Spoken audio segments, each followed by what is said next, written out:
Salut tout le monde, j'espère que vous allez bien. C'est Strelly, vous le savez déjà, vous êtes sur ma chaîne. Et c'est un plaisir pour moi aujourd'hui de faire cette vidéo. Ma première vidéo avec vous, je m'exprime avec vous, première vidéo face cam. Alors aujourd'hui, le thème qu'on va aborder, c'est l'échec. L'échec, c'est dur l'échec, hein. C'est vraiment un terme très compliqué. Déjà, l'échec, il faut savoir que déjà l'échec, pour vraiment définir l'échec, c'est quand tu te fixes un objectif, mais que tu ne réussis pas à l'atteindre. Genre vraiment, il y a une chute et bam, t'es déboussolé. Des fois, je parle vraiment en général pour les humains en général, quand ils subissent un échec, généralement, alors c'est soit dépression, t'es déboussolé, t'es énervé, t'as envie de parler à personne, tu penses que ta vie est foutue. Mais non, les gars, je vais vous expliquer quelque chose. Déjà, je vais raconter une petite anecdote. Faut savoir que moi, quand j'étais en sixième, ma première année quand j'étais en sixième, je l'ai loupé.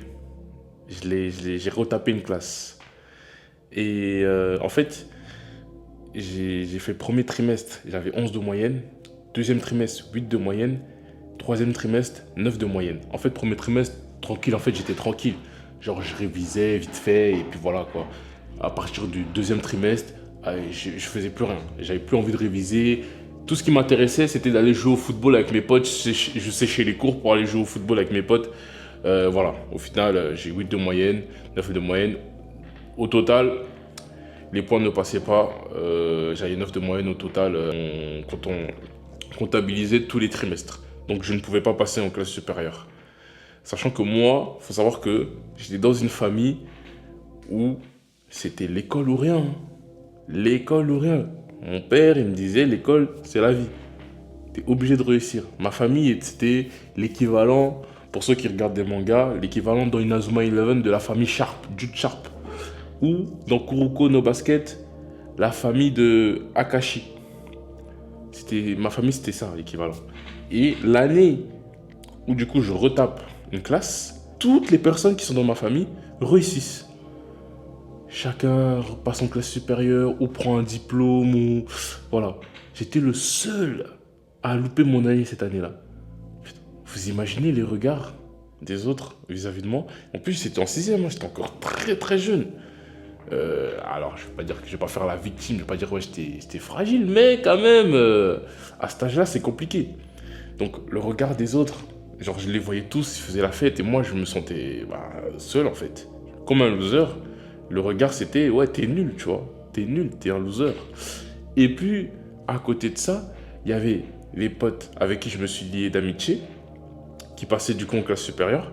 L'année d'après, vu que j'étais toujours dans le même bahut, en fait, moi, je les voyais aller dans leur nouvelle classe, et eux, ils me voyaient dans l'ancienne classe avec lesquelles j'avais fait l'année précédente.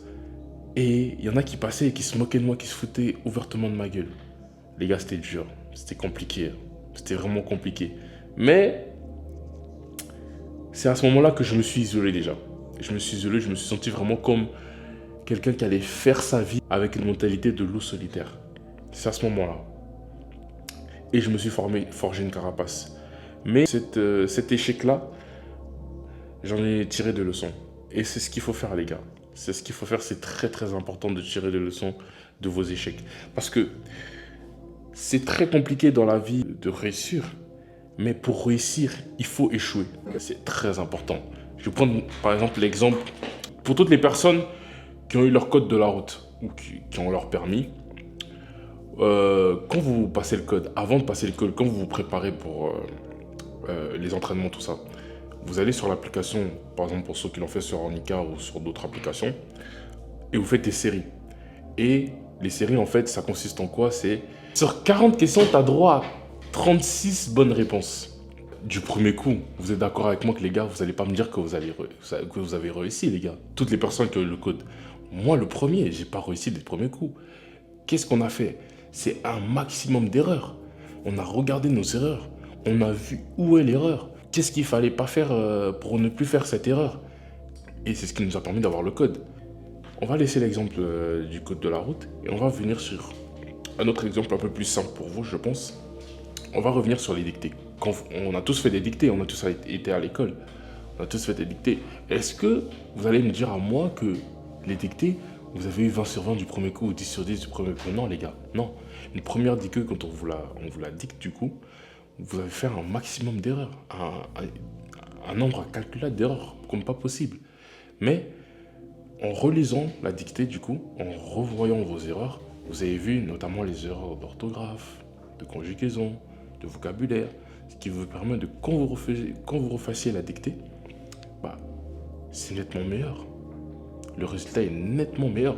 Donc, c'est pour vous, tout ça pour vous dire, les gars, que l'échec, c'est très très important pour la réussite. Et il ne faut absolument pas, mais vraiment au grand jamais, les gars, se dire que ma vie est finie, c'est foutu, je ne vais plus y arriver, non, j'abandonne. Non, les gars, jamais, les gars. Jamais, les gars. Si j'avais abandonné, je ne serais pas en face de vous, les gars. C'est pas bon de se dire ça. Il ne faut pas abandonner, il ne faut pas se dire sa vie est finie. Non, notre vie est devant nous. L'échec, en fait, c'est qu'une étape. Si tu échoues, c'est que tu es dans le process.